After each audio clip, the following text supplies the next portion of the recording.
Kızılcıklar oldu mu? Selelere doludu mu? Hey,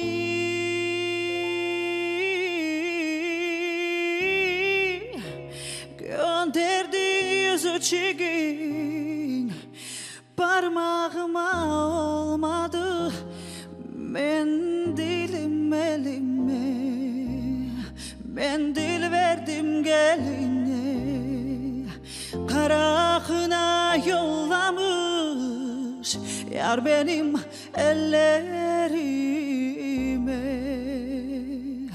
Mendilim elime, mendil verdim geline, kara kına yollamış yar benim ellerime.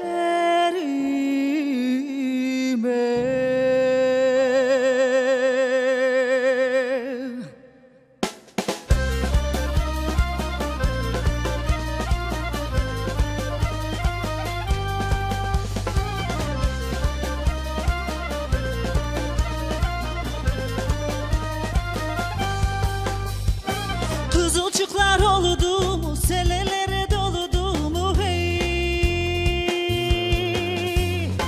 gönderdiğin yüzü çiğin, parmağıma oldu mu? Hey,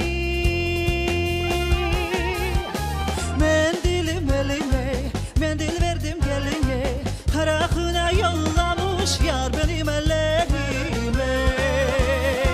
Mendilim elime, mendil verdim geline, kara kına yollamış yar benim ellerime.